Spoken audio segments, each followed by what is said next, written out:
It's time for another WrestlePlanet news update, as CM Punk shoots on the latest batch of WWE releases, and Vince McMahon is looking to sell WWE. All that and more coming up in today's video, but first, Britt Baker has teased an interpromotional match on Twitter after her AEW Women's Championship win this past weekend at Double or Nothing. On Wednesday, Baker shared a fan art which shows her standing side by side with Impact Women's Champion Deonna Purrazzo. Could this be a sign that the two will meet somewhere down the line? Personally, I'd love to see more dream matches between the two companies, and this would be one that's right up there. The two are friends in real life, but it would be cool to see them be in-ring foes, potentially at Impact Slammiversary. Britt is set for a championship celebration this Friday on Dynamite, so could we see her interrupted by the Impact Women's Champion? Probably not, but you never know.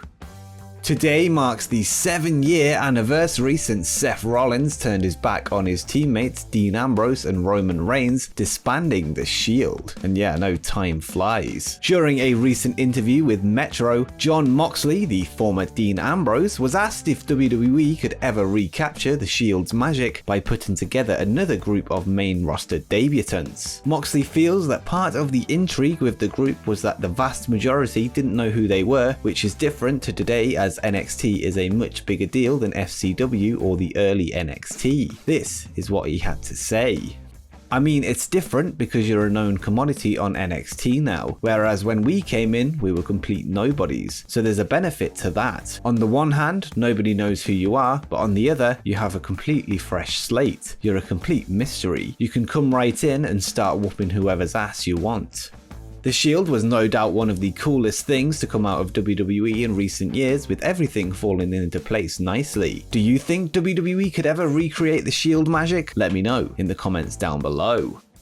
Following last night's 6 releases from WWE, a certain CM Punk took to Twitter to criticize the company for their handling of talent in recent years, calling them creatively bankrupt. Punk's comments were in response to a tweet from John Squires, who said, "One thing that has consistently bummed me out about WWE in recent years is that there's been a wealth of incredible talent in that company, but they rarely seem to really know what to do with any of it. This latest wave of releases is a truly stunning reflection of that issue."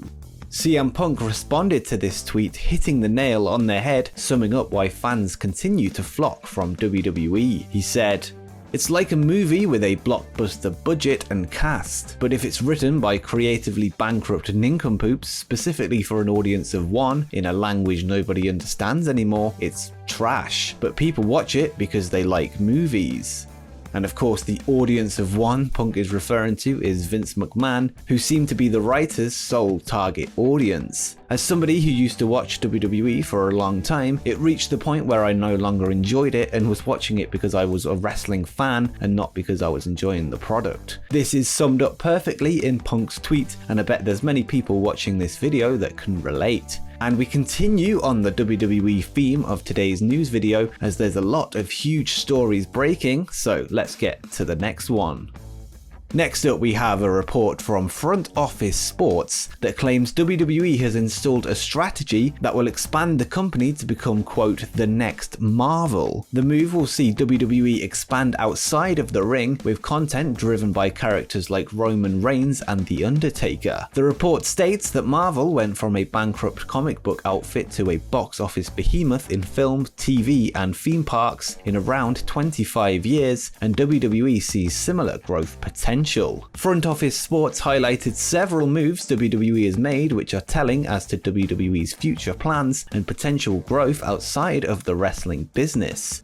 WWE signed a 5-year, $1 billion deal with NBCUniversal's Peacock for network rights in January. Comcast chairman Brian Roberts credited WWE and The Office with helping Peacock reach 42 million subscribers in the first quarter. April's WrestleMania 37 was the most viewed live event ever for Peacock. In 2020, WWE hired CAA's co-head of television Nick Khan as president and chief revenue officer. On Tuesday, they brought on Jamie Horowitz as Executive Vice President, Development and Digital. At DAZN, Horowitz teamed up with Sylvester Stallone, LeBron James and Jay-Z to create original documentaries and unscripted series. Along with Horowitz, the WWE hired Samira Saar as General Counsel and Matt Drew as Senior Vice President of International. At the Board of Director level, WWE added Khan, former ESPN Content Chief Connor Schell, and Atlanta Hawks Chief Executive Officer Steve Koonin. The WWE previously elected Erica Nardini, Chief Executive Officer of Barstool Sports, to its board.